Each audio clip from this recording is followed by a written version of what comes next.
추석 연휴 오후 예배 마지막 이 예배 하나님의 은혜가 가득하기를 주님의 이름으로 바랍니다. 오늘은 요한복음 8장의 말씀으로 죄 없는 자가 돌로 치라 이 말씀의 제목의 말씀으로 함께 말씀을 나누겠습니다. 요한복음 7장과 8장은 긴밀히 연결되어 있는 장입니다. 단락과 단락 속에 그 여러 사건과 여러 일들이 같은 장소에서 벌어진 내용이기 때문에 그렇습니다. 요한복음 7장 2절 말씀에 보면은 유대인의 명절인 초막절이 지금 예루살렘에서 시작되었고 진행되고 있습니다. 초막절은 약 7일 동안 예루살렘을 중심으로 거대하게 진행이 되었는데 바로 이 7장과 8장의 모든 사건과 일들이 바로 이 초막절 기간에 행해진 일이기 때문에 그렇습니다. 그래서 7장과 8장의 내용이 긴밀하게 잘 연결되어 있는 것이죠. 이 초막절 기간에 예수님은 많은 사역들을 행하셨는데 예수님이 행하신 가장 중요한 사역 가운데 하나는 가르침이었습니다. 가르침은 예수님의 아주 대표적인 세 가지 사역 중에 한 가지였습니다. 늘 예수님은 하나님의 말씀을 가르치는 것, 그리고 두 번째는 하나님의 나라를 전파하시는 것, 그리고 세 번째는 병든 자들을 고치시는 것. 그러니까 가르치시고 전파하시고 고치시는 것, 이것이 예수님의 아주 대표적인 세 가지 사역이었지요. 그 중에서 하나님의 말씀을 가르치는 것, 이 가르침의 사역을 이 초막절 기간에 예루살렘을 중심으로 예수님은 성실하게 이 사역을 감당하고 있음을 보게 됩니다. 8장 2절 말씀에서도 이른 아침에 예수님께서 다시 성전에 들어가시고 성전에서 예수님께로 나아오는 자들에게 가르치고 계신다라는 그 말씀이 8장 2절에 잘 나와 있습니다. 우리의 이 설이나 추석 명절은 자기 고향을 향해서 이렇게 흩어지는 것이 특징이라면은 예루살렘의 이스라엘의 이 명절들은 예루살렘으로 모이는 그런 특징들이 있었지요. 이 기회를 예수님은 결코 놓칠 수 없었고 예루살렘과 성전에 모여든 많은 사람들을 향해서 하나님 나라에 관한 그 말씀을 가르치시는 것, 이것이 예수님이 행하신 중요한 사역 중에 하나였습니다. 그런데 이제 8장 2절 말씀을 보면은 예수님이 어떻게 가르치셨는가 하나 강조하고 있는 말씀이 있는데 바로 그것은 8장 2절에 다시 성전으로 들어가셨다라는 이 다시라는 이 말이 이 가르침과 가르침을 이렇게 잘 강조하면서 꾸며주고 있는 것을 보게 됩니다. 가르치시고 전파하시고 병을 고치는 것, 이것은 한 번의 어떤 이벤트성 사역으로 감당할 수 있는 사역이 아니었죠. 매일매일 끊임없이 지속적으로 주님의 3년의 공생의 기간 동안에 예수님께서 하셨던 이 일, 이 가르침의 일, 바로 이 가르침의 일을 오늘도 주님은 다시 행하고 있다, 이렇게 말씀하고 있는 것이죠.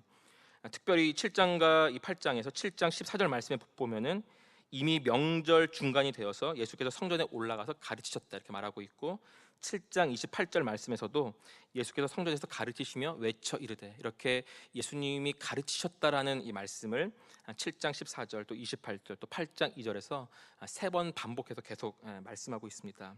다시 말해서 주님은 초막절 이 7일 기간 내내 성전에 들어가셔서 자기에게 나오는 자들을 향해서 하나님의 그 말씀, 그 나라에 관한 것을 가르치셨다, 이것을 우리가 알게 되는 것이죠.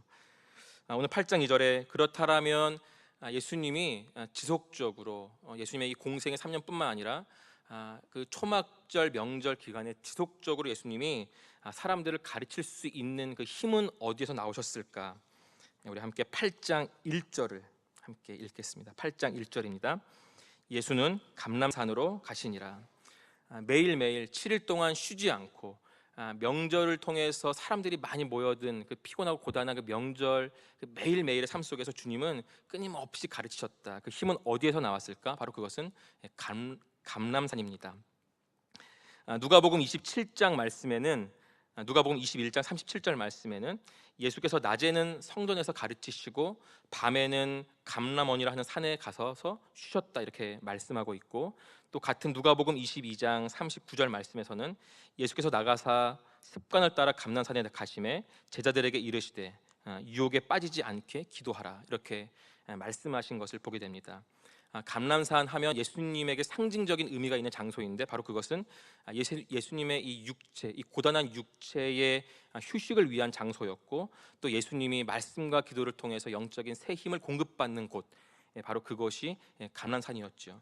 그러니까 하루의 모든 사역을 마치시고 예수님이 8장 1절 어디로 올라가셨는가? 밤이 늦은 그 시간에 감람산으로 올라가신 것이죠. 그곳에서 육체적인 피로를 쉼을 얻으시고 또 그 기도하시면서 다시 하나님으로부터 공급되어지는 힘을 얻는 바로 그 감람산이 있었기 때문에 오늘 예수님은 다시 성전에 들어갈 힘을 가질 수 있었고 다시 많은 사람들을 대면하셔서 말씀을 가르칠 그 힘을 가지게 된 것이죠.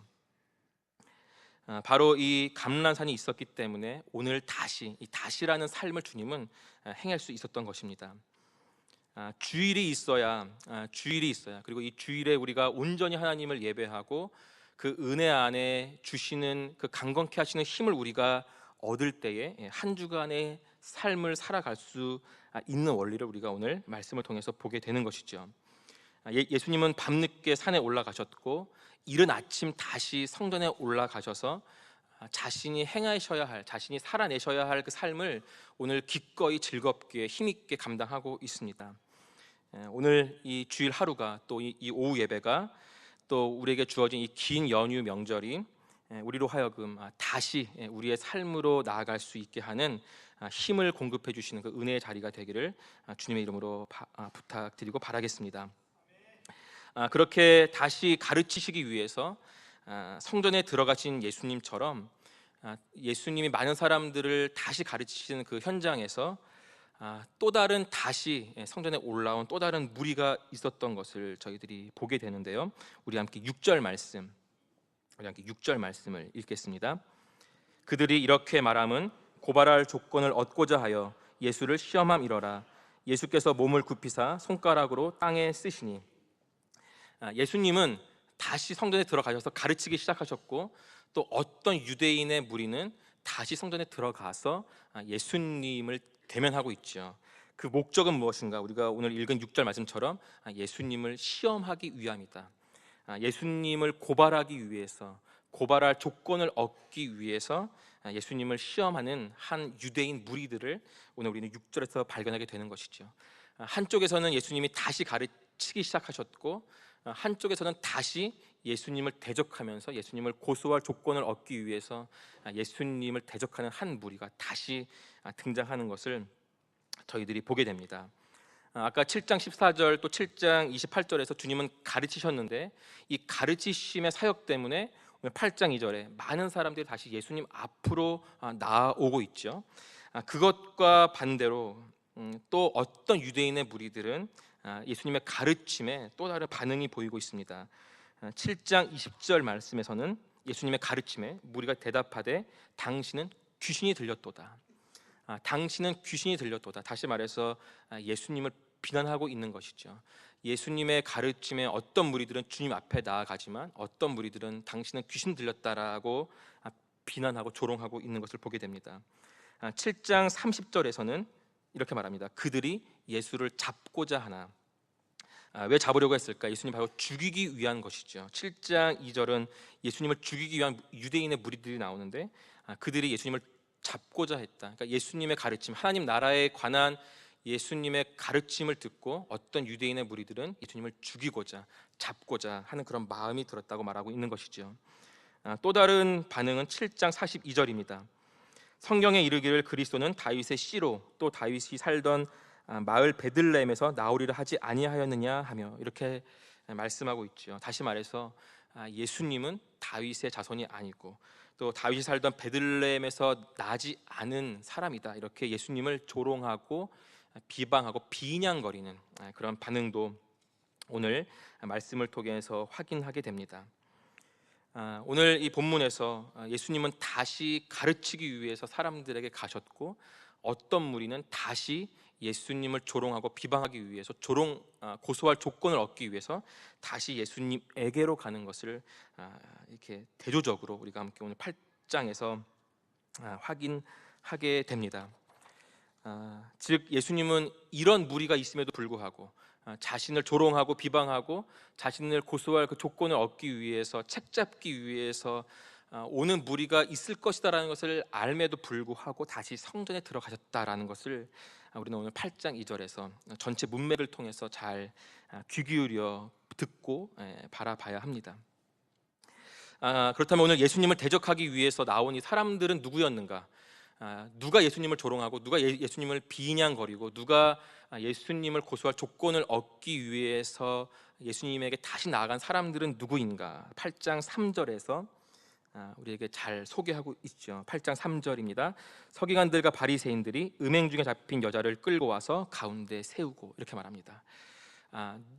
유대인의 무리다라는 어떤 포괄적인 지칭이 아니라 구체적으로 서기관과 바리새인들이 다시 예수님께 나아가고 있다, 이렇게 말씀하고 있고 언급하고 있습니다. 서기관들은 누구인가? 서기관들은 예수님이 사셨던 그 시대에 율법에 박식하고 또 율법에 탁월했던 학자들을 가리키는 사람들이었죠. 서기관. 그러니까 서기관 하면 율법, 이렇게 상징적으로 보여주는 사람들이 서기관들이었습니다. 바리새인들은 누군가? 바리새인들은 그러한 율법을 잘 지키면서 잘 행하면서 경건한 삶을 살았던 사람들로 아주 대표되는 사람들이 바리새인들이죠. 그러니까 이스라엘 그 유대 사회의 율법을 상징하는 서기관들, 그리고 유대 사회의 경건한 삶을 아주 대표하는 상징적으로 보여주는 이 바리새인들이 오늘 예수님께 나와왔다. 그리고 서기관과 바리새인들이 예수님을 조롱, 비방, 비인양, 그리고 고소할 조건을 얻기 위해서 뭔가 그 앞에 서 있다, 이렇게 우리가 볼 수 있습니다. 다시 말해서 예수님을 향한 그 시험이, 예수님을 고소할 조건을 얻고자 하는 그 시험이 어떤 시험일까를 우리는 서기관, 바리새인들이라는 사람들의 그런 특징 속에서 우리가 발견하게 되는 것이죠. 아니나 다를까 바로 그들이 자기가 정말 잘 할 수 있는 익숙한 것을 가지고 예수님을 시험하고 있습니다. 우리 함께 4절과 우리 5절 말씀 우리 함께 읽겠습니다. 4절입니다. 이 여자가 간음하다가 현장에서 잡혔나이다. 모세는 율법에 이러한 여자를 돌로 치라 명하였거니와 선생은 어떻게 말하겠나이까. 아멘. 신명기 22장 말씀, 신명기 구약의 신명기 22장 22절 말씀에는 이러한 율법의 말씀이 있습니다. 어떤 남자가 유부녀와 동침한 것이 드러나거든 그 동침한 남자와 그 여자를 둘 다 죽여 이스라엘 중에 악을 제할지니라. 이러한 말씀이 신명기 22장 22절 말씀에 있지요. 그러니까 오늘 서기관과 바리새인들은 구약의 율법을 이렇게 가지고 오는 거죠. 어떤 남자가 유부녀와 동침했을 때 둘 다 죽여야 한다라는 이 구약의 율법의 말씀을 가지고 와서 음행 중에 잡힌 이 여자를 앞에 세우고 예수님께 질문하는 것이죠. 모세의 율법은 이렇게 말하고 있는데 선생님은 이 음란 중에 잡힌 이 여자를 어떻게 해야 되겠습니까? 라고 율법에 능통한, 박식한, 그리고 그 율법을 지키면서 경건한 삶을 사는 이 바리새인들이 그렇게 예수님에게 시험하고 있는 것이죠. 만약에 예수님이 용서해 주자라고 말한다면 예수님은 모세의 율법을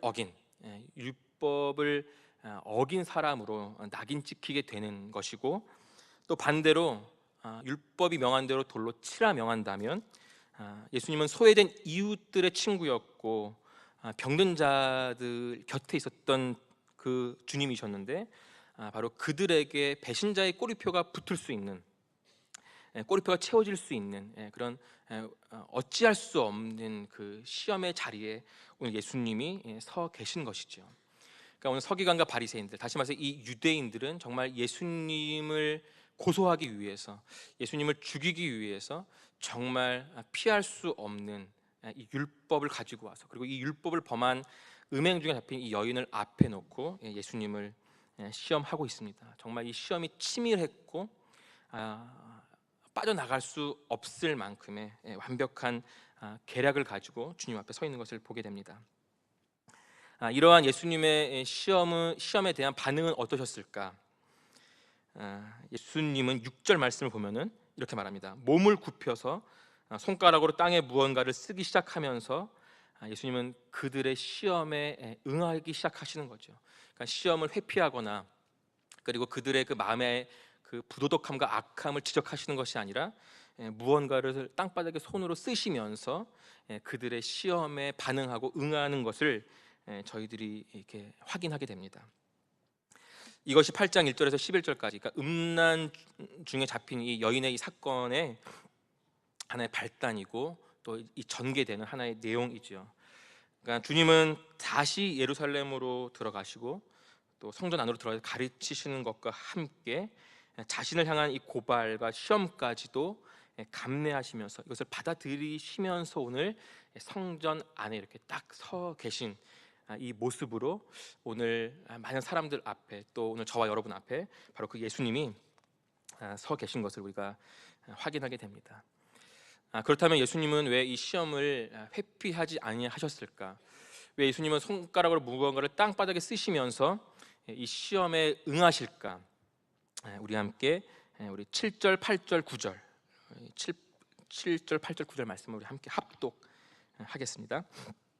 그들이 묻기를 마지 아니하는지라 이에 일어나 이르시되 너희 중에 죄 없는 자가 먼저 돌로 치라 하시고 다시 몸을 굽혀 손가락으로 땅에 쓰시니 그들이 이 말씀을 듣고 양심의 가책을 느껴 어른으로 시작하여 젊은이까지 하나씩 하나씩 나가고 오직 예수와 그 가운데 섰는 여자만 남았더라. 오늘 이 말씀은 예수님이 이 시험을 받아들이신 이유가 될 수도 있고 이 시험을 받아들이심으로 생겨난 하나의 자연스러운 결과일 수도 있죠. 어쨌든 오늘 주님은 이 7, 8, 9절, 7절에서 7, 8, 9절에서 나오는 이 어떤 이 결론을 기대하시면서 오늘 예수님 그 서기관 바리새인들의 시험을 응하시는 것을 보게 됩니다. 그것은 무엇인가? 바로 말씀으로 그들의 그 양심을 일깨우기 위한 것이었죠.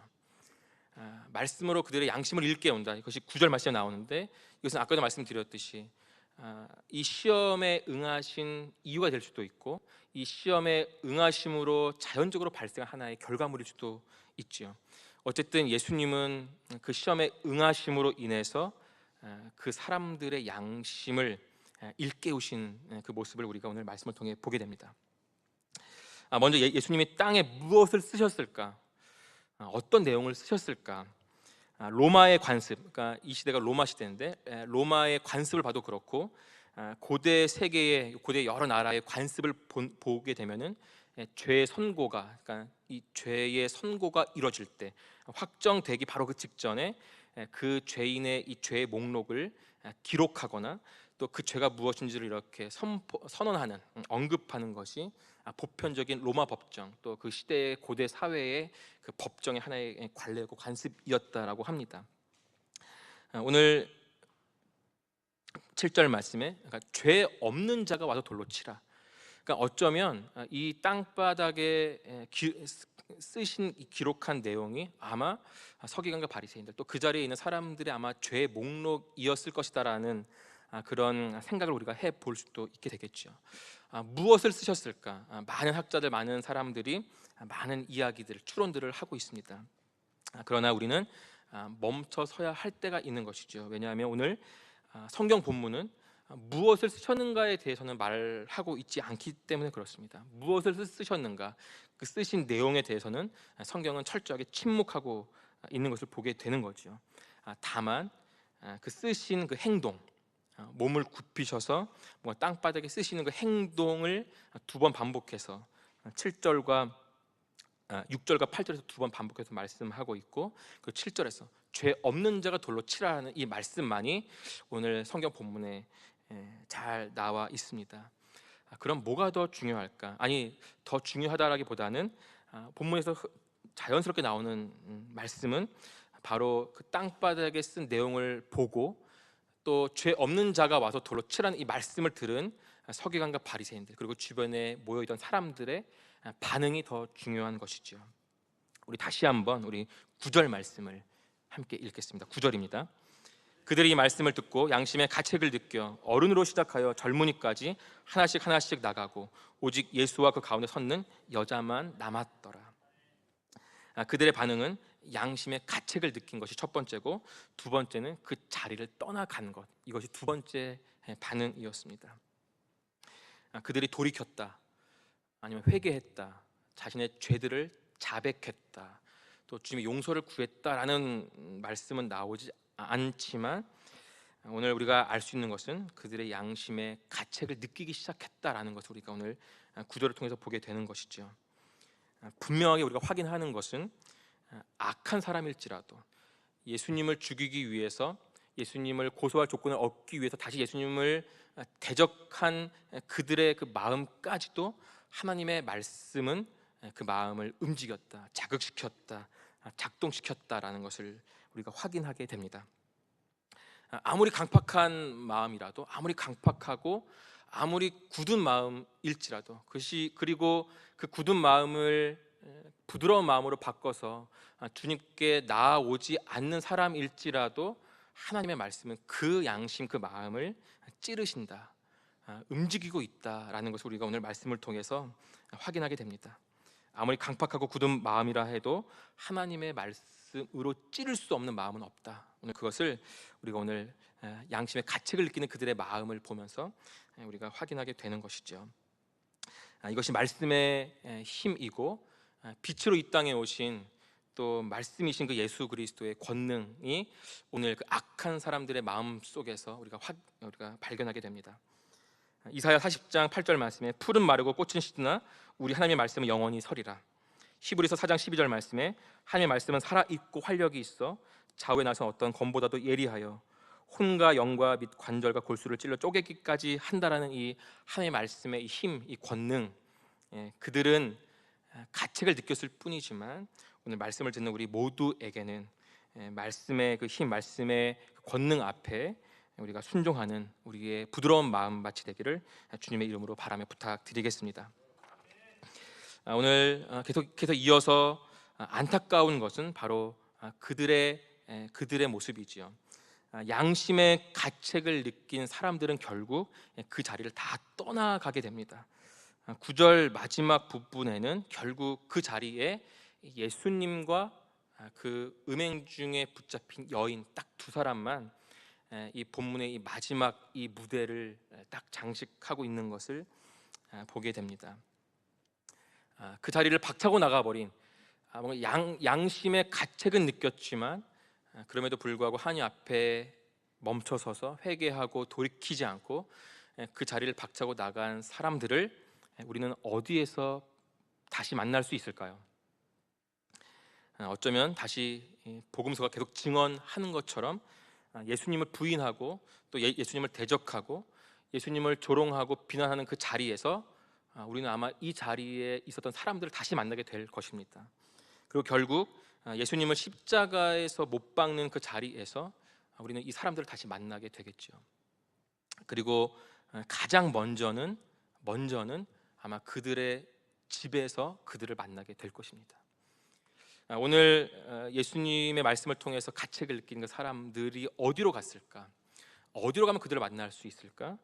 아마 그들의 집이었겠죠. 우리 함께 7장 53절하고 8장 1절 말씀을 우리 함께 읽겠습니다. 다 각각 집으로 돌아가고 예수는 감난산으로 가시니라. 예수를 고소하려고 성전으로 다시 모이던 사람들, 이 7장의 말씀, 그러니까 오늘 7장 53절, 다 각각 자기 집으로 돌아간 사람은 예수는 귀신 들렸다, 예수님은 다윗의 자손이 아니다, 또 예수님을 잡아 죽이고자 했던 유대인들, 서기관들, 바리새인들이었죠. 그들이 오늘 어디로 갔는가? 각각 자기의 집으로 갔습니다. 그리고 그들은 그 집에서 다시 예수님을 대적하기 위해서 성전으로 올라온 것이죠. 오늘 다시 8장 9절, 이들은 어디로 갔을까? 어디에서 이들을 만날 수 있을까? 아마 그들의 집에서 다시 그들을 만나게 될 것입니다. 누가복음 9장 57절에서 62절 말씀에는 예수님께서 어떤 사람에게 나를 따르라 이렇게 명령하시죠. 이 한 사람이 나를 따르라라는 그 예수님의 말씀에 이렇게 말합니다. 집에 가서 장사하고 장사 지내고 주님을 따르겠습니다. 주님은 아니다, 지금 나를 따르라 이렇게 말씀하시죠. 뒤이어서 이런 사람도 있습니다. 집에 가서 가족과 작별하고 주님을 따르겠습니다. 이런 사람도 있었습니다. 주님은 허락하지 않죠. 아니다, 지금 나를 따르라. 구약에 가면은 열왕기상 19장 말씀에서도 어제 우리 청년부 말씀이었는데 엘리야가 엘리사에게 나를 따를 것을 요청합니다. 엘리사도 집에 가서 작별하고 오겠습니다. 하지만 엘리야도 엘리사에게 아니다, 지금이다, 이렇게 요청하고 있죠. 집, 안락하고 우리의 터전이지만 때론 성경에서 집은 때론 상당수 부정적인 이미지로 이렇게 비춰지는 것들을 저희들이 보게 됩니다. 어떤 부정적인 것일까? 집은 자기 중심성이 가장 극도로 나오는 곳이죠. 집, 자기가 정말 잘 드러나는 곳. 청년들 사역을 하게 되다 보면은 이런 것들을 참 많이 보게 됩니다. 청년들이 집에만 가면 연락이 되질 않습니다. 집에만 가면 핸드폰을 끄고 하겠다고 했지만 집에만 가면 갔다 오면 못 하겠어요? 안 하겠어요? 집은 정말 자기 중심성이 아주 최대치로 또 극도로 또 너무나 자연스럽게 발현되는 곳, 그곳이 집이지요. 오늘 7장 53절과 8장 1절, 집과 감람산이 비교되고 대조되고 있습니다.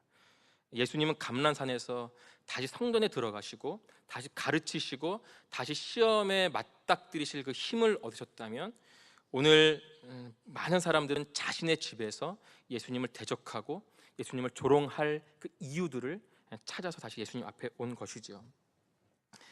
오늘 이 사람들이 과연 어디로 갔을까? 다 나가고 그들을 찾기 위해서 우리는 어디로 가야 할까? 자기 중심성이 있는 바로 그들의 집에 가면 우리는 그들을 찾을 수 있습니다. 말씀의 가책을 느꼈다면, 말씀에 찔림이 있었다면 그 여인 곁에 서서 주님께 나아가 죄를 자복하고 용서할 것을 구했어야 함에도 불구하고 그들은 가책만 느꼈을 뿐 자기 집으로 돌아가 버렸습니다. 지금 우리는 어디로 가고 있습니까? 그리고 오늘 예배가 끝나면 여러분 어디로 가십니까? 우리의 걸음을 내 중심성이 가득한 그곳, 꼭 집이 아니라 그곳, 내 중심성이 가장 발현되는 그곳이 아니라 하나님이 주인 되시고 하나님이 중심이신 그곳, 예배의 자리, 전도의 자리, 기도의 자리, 또 그곳이 그렇지 않음에도 불구하고 우리가 감으로 인해서 그곳이 하나님의 중심이 되는 그 자리가 되어야 될 줄 압니다. 우리가 예배 이후에 우리가 가게 되는 그곳이 하나님이 주인 되시는 곳이 되기를 주님의 이름으로 부탁드리겠습니다. 마지막으로 오늘 예수님께서는 왜 다시 가르치셨을까? 왜 시험을 맞닥뜨리셨을까? 그것은 음행 중에 잡힌 이 여인을 용서하고 구원하기 위함이었음을 우리는 발견하게 됩니다. 우리 함께 10절과 11절 말씀을 읽겠습니다. 10절하고 11절입니다. 예수께서 일어나사 여자 외에 아무도 없는 것을 보시고 이르시되, 여자여, 너를 고발하던 그들이 어디 있느냐? 너를 정죄한 자가 없느냐? 대답하되, 주여, 없나이다. 예수께서 이르시되, 나도 너를 정죄하지 아니하노니 가서 다시는 죄를 범하지 말라 하시니라. 아멘. 먼저 예수님은 10절에서 그 여인을 부릅니다. 여자여, 이렇게 부릅니다. 여자여. 헬라어로 귀나이란 호칭입니다. 귀나이, 여자여, 귀나이. 이 호칭은 예수님께서 이 복음서에서 자신의 모친, 자신의 어머니 이 마리아를 부를 때 사용했던 호칭과 동일한 단어입니다. 귀나이, 여자여. 그러니까 예수님은 오늘 극도로 이 여인을 정말 소중하고 사랑스러운 한 인격체로 부르고 계시는 것이죠. 이 여인은 간음죄, 그러니까 음행의 그 현장에서 잡힌 남편이 있는 유부녀였습니다. 간음죄를 범했고 또 율법을 범한 여인이었고, 또 유대인들에게, 서기관과 바리새인들에게 이용당하는 그 자리에 서 있고, 그리고 마땅히 기꺼이 돌에 맞아 죽어야 하는 그 한 여인으로 서 있는 것이죠. 하지만 오늘 예수님은 이 여인을 소중한 한 인격체로 부르고 계십니다. 여자여. 사랑을 담아서 또 인애와 긍휼, 자비의 그 마음으로 오늘 이 여인을 부르시는 것이죠. 오늘 예수님께서 저와 여러분, 우리 모두를 그 사랑으로 우리의 이름을 부르고 계신다. 그것을 꼭 기억하시기를 바랍니다. 예수님에게 있어서 가장 중요한 것이 무엇일까? 그렇다면 이 여인을 그렇게 부르시는 것, 그리고 그 여인에게 나도 너를 정죄하지 않는다. 왜 이 말씀을 하셨을까? 오늘 예수님은 본문에서 무엇을 정말 기뻐하시고 흡족해 하실까? 자신의 그 말씀으로, 자신의 그 권능으로 자신을 시험하고자 하는 사람들을 물리치신 것, 이것을 기뻐하실까? 그렇지 않다고 생각합니다. 한결같이 주님의 관심은 잃어버린 한 영혼이죠. 잃어버린 한 영혼이 주님을 만나고 주님을 믿고 구원받아서 하나님의 자녀가 되는 것, 이것이 결국 예수님이 가장 원하시고 기뻐하시는 것이죠. 오늘 여인은 유대인들에게 이용당하고 있지만, 그리고 뭔가 오늘의 사건은 서기관들과 예수님의 이 대립 구조가 뭔가 오늘 이 사건을 전개하는 가장 중요한 일 같지만, 여전히 예수님은 이 뭔가 긴장감 속에서 여전히 가장 불쌍한 이 한 여인을 사랑과 긍휼의 마음으로 바라보고 계신다. 오늘 우리는 그것을 10절과 11절, 또 예수님이 그 여인을 부르는 그 부름 속에서 우리는 발견하게 되고 깨닫게 됩니다. 11절 말씀에 나도 너를 정죄하지 아니하노니 가라. 그녀를 놓아주는 거지요. 가라. 그녀를 놓아주고 있고 그녀를 용서하고 있는 예수님을 보게 됩니다. 예수님이 이 땅에 오신 목적이 무엇인가? 요한복음 3장 16절, 멸망이 아니라 사랑하셨기 때문에 오셨고, 오셔서 우리에게 영생을 주시기 위해서 이 땅에 오셨다라고 요한복음 3장 16절은 말합니다. 십자가, 그 사건, 십자가는 예수님을 믿는 모든 자를 의롭게 여기시는 하나님의 선언이시고, 다시 사신, 부활하심은 바로 그 의로운 자들에게 영원한 생명을 주신 아주 놀라운 사건이죠. 이것을 행하심으로 결국 모든 사람이 진리를 알고 구원에 이르기를 원하시는 것, 이것이 이 땅에 오신 주님의 가장 중요한 목적이었고 목표였고 방향이었습니다. 오늘 주님은 그 부르심 그대로, 예수님의 합당한 그 삶의 목적 그대로 오늘 이 여인을 그렇게 사랑해 주시고 놓아주시면서 용서해 주고 있는 것이죠. 오늘 이 여인은 주님으로부터 용서받았습니다. 서기관들과 바리새인들이 놓아주기를 바랐겠지만, 오늘 이 여인을 용서하신 분은 서기관과 바리새인들이 아니라 바로 우리의 구주이신 영원한 생명의 주가 되시는 예수 그리스도이심을 오늘 우리가 말씀을 통해서 확인합니다. 그 여인은 눈물도 보이지 않고 있습니다. 회개하고 있지도 않습니다. 오늘 그 여인이 말한 것이라고는 11절 말씀에 주여 내 주변에 아무도 없나이다라는 이 단 한마디 말을 했을 뿐이죠. 오늘 이 여인은 믿음으로 주님 앞에 나아갔다라는 그 어떤 내용도 없고, 그가 회개했다, 눈물을 쏟았다라는 말씀도 없습니다. 오늘 이 여인이 노임받은 것, 용서받은 것은 전적인 하나님의 은혜, 용서하신 그 은혜, 그를 값 없이 놓아주신 하나님의 사랑만이 오늘 본문 마지막에 잘 놓여 있는 것을 보게 됩니다. 우리는 때론 내가 회개했기 때문에, 우리가 회개했기 때문에 구원받았다, 용서받았다라고 우리 스스로의 그 어떠한 그 부분에서 뭔가 발견하고 찾고자 하지만, 우리의 믿음, 우리의 회개 때문이 아니라 하나님의 전적인 용서하심, 하나님의 전적인 그 자비와 긍휼하심 때문에 우리 모두가 하나님의 자녀가 되었음을 오늘 우리는 노임받은 이 여인의 모습 속에서 우리가 발견하게 되는 것이죠. 값없이 주어진 이 용서가 바로 오늘 우리들에게 주어진 은혜고 하나님의 사랑입니다. 그 사랑을 기억하는 우리 모두가 되기를 주님의 이름으로 부탁드리겠습니다. 추석 명절입니다. 가족들을 만나게 되는데, 때론 가족인데 가족 같지 않은 참 가슴 아픈 만남들이 참 많이 있게 됩니다. 또 그 외에도 용납할 수 없고 받아들일 수 없는 사람들이 늘 우리 주변에 존재하지요. 원수는 아닐지언정 원수에 준하는, 말도 섞기 싫고 함께 식탁 교제도 하기 싫은 참 거리끼는 사람들이 참 우리 주변에, 또 우리 가족 중에도 있는 것을 보게 됩니다. 주님은 우리를 받아주셨습니다. 이것이 용서지요. 나 같은 죄인, 음란 중에 잡힌 여자뿐만 아니라 그거에 준한, 그보다 더 악한 죄를 범한 저와 우리 모두를 주님은 받아주셨고 용납해 주셨습니다. 그렇기 때문에 우리가 받아낼 수 없는 사람은 없고 용서하지 못할 사람은 없음을 보게 됩니다. 이 한 주간 추석 명절, 가족과의 만남, 또 많은 사람들과의 만남 속에서 우리의 마음을 열고 주님이 우리에게 그러하셨듯 많은 사람들을 주님의 사랑으로 넉넉히 품어내는 우리 모두의 삶이 되기를 주님의 이름으로 부탁드리고 바라겠습니다. 함께 기도하겠습니다.